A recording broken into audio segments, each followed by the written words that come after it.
bien dans son job pour parler des managers, mais alors des managers qui managent à distance. Et on en parle avec Flaubert Vuillier. Bonjour Flaubert. Bonjour Arnaud. Ravi de vous accueillir, fondateur de la manufacture RH. Et vous avez choisi de vous intéresser aux managers, mais de manager loin des yeux, c'est-à-dire celui qui a ses équipes loin. C'est pas simple. C'est pas simple, c'est même plutôt compliqué à la base.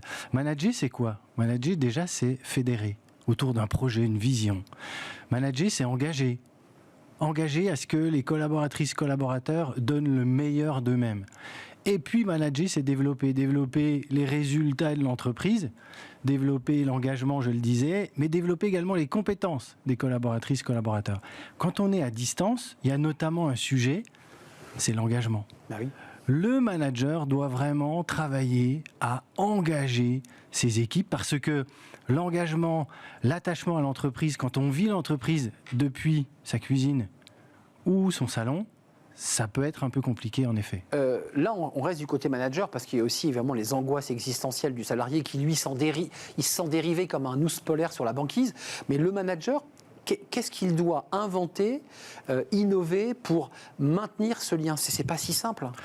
Non, c'est pas simple. Après, le manager... Alors déjà, le problème du télétravail, c'est que ça va amplifier certaines choses. Le mauvais manager en présentiel va devenir normalement un très mauvais manager en distanciel. Ouais, encore plus pressant. Alors, à la fois, parfois encore plus pressant, très dans le contrôle, parce qu'il confond télétravail et travail devant la télé, et il se dit « Que fait mon collaborateur ?»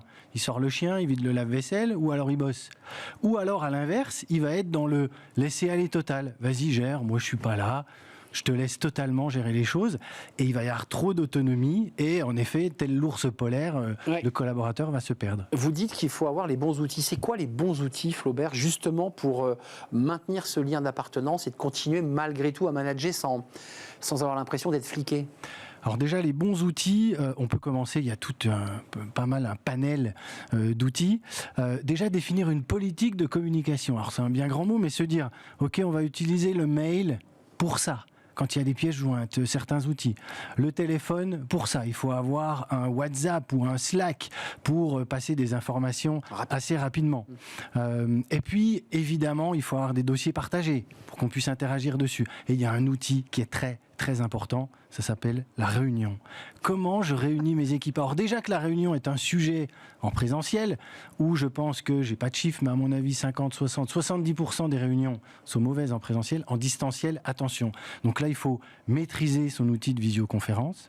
Il faut insister sur l'ordre du jour, le relevé de décision. Bien cadrer les choses. Bien cadrer les choses.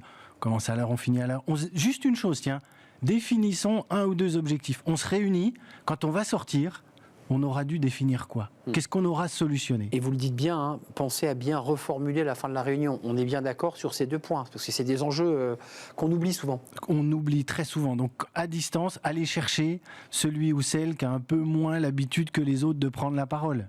Vous dites une chose intéressante, parce que dans les rituels de l'entreprise, il y a ces réunionites, qui font partie des rituels, puis il y a la machine à café.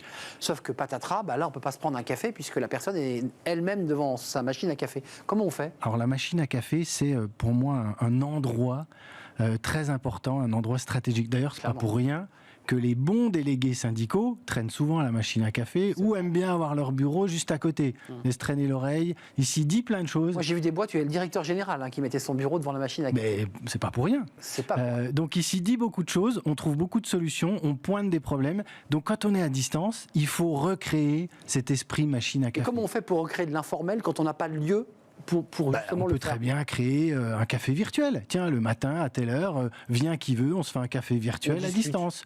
Une salle de pause virtuelle. Ça existe, on se fait une salle de pause, chacun y passe quand il veut, etc. Voilà ces moments où il est très important de pouvoir laisser l'échange se créer, les solutions se trouver. Ça, c'est très important. Un mot sur l'humain, parce que là, on voit bien que l'idée, il faut créer comme ça cette espèce de convivialité. C'est pas si simple quand même en termes de... Puis vous dites qu'il y a peut-être des choses simples humainement à faire. Oui. Allô? Oui. Comment tu vas, Flaubert? Exactement, ça c'est ce que j'appelle un moment de grâce managériale. Et il faut savoir se l'offrir quand on est manager et l'offrir à son collaborateur. C'est simple, on contacte son collaborateur ou sa collaboratrice pour une seule question, comment vas-tu? Rien d'autre. Et là après, on pose la question et on laisse s'opérer la magie. Normalement, 9 fois sur 10, la personne va dire, au fait, pourquoi tu m'appelais? Pour rien, juste savoir comment t'aller.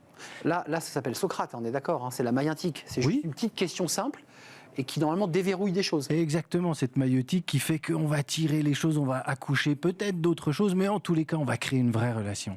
Et ça, c'est très important. Qui plus est quand on est à distance pour créer l'engagement dont je parlais tout à l'heure. Et puis, on l'évoquait, ce collaborateur dérivant sur la banquise, il a l'impression quand même qu'un fil vient le ramener doucement vers le continent quand même par cette question. Exactement. Il est relié à un humain. L'homme est un animal social, mais quand il est loin de la meute, attention, il peut avoir tendance à avoir du mal à y revenir.